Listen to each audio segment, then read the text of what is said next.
Today we've learned that we're at least 8 years behind for our soldiers to be protected from killer drones.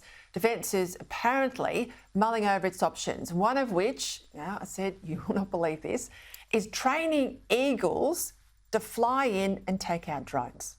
Now seriously, we're behind our allies years and years. More concerningly, we're behind those that want to do us harm.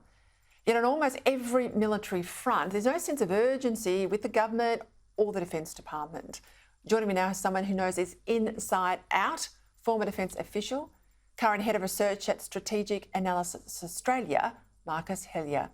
Marcus, thank you for your time. I want to laugh about the Eagles, but it's concerning. It's terrible, right? It's not a joke.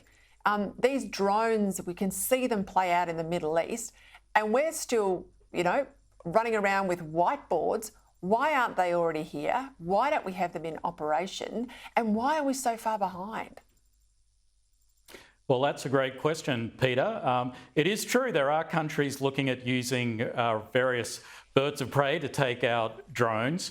I'm not sure that's Defence's only option they're looking at. I think they are looking at a broad range of options. But I think that's the heart of the problem here. Defence spends all of its time looking at options, exploring the potential perfect solution and never actually committing to doing anything, which is kind of bizarre because there are great Australian companies today that are making drones and counter-drone systems and are providing them to Ukraine. They are being used every day on the front lines in Ukraine with great success, and yet our Defence Force is not buying them. I used to work for a Defence Minister in the Howard government years, and what always staggered me, we'd see something in operation with one of our allies. We'd discuss at a political level, MP to MP, about saying, well, why don't we get that in operation in Australia?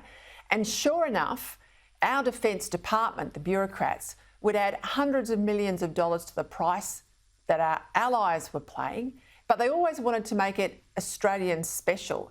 So they'd sort of, basically buggerise the plans and the design and add all these years to it when we could have had it off the shelf from an ally in half the time and half the money. Yes, we're very good at doing that, Australianising things and putting extra requirements on. I mean, if you look at the Hunter-class frigate program, that's a classic case where the cost and schedule and technical risk has blown out because we've fundamentally changed the design of that British warship. But we could go and buy off-the-shelf stuff right now, whether from an ally or from Australian companies making great drone systems or counter-drone systems. And it's very perplexing. I mean, the previous government, as you well know, had 9 years to kind of break Defence out of its bad habits of, obsessively analysing things and never making a decision, and only had limited success. And the current government is encountering exactly the same problem. Even though it did the Defence Strategic Review last year, which said Defence has to change the way it does business, it needs to accept more risk, it needs to move faster, we still seem to be in exactly the same situation. And that document you referred to earlier with the potential Eagles as counter-drone systems, the schedule in that document said that the Army's not going to get counter-drone systems until well into the 2030s. So we are, in Defence's plan, we are still a decade away to acquire technologies that exist now. And I really don't think that's good enough. Why are we not sending a frigate to the Red Sea? Well, one reason is that it doesn't have good counter-drone technologies on it.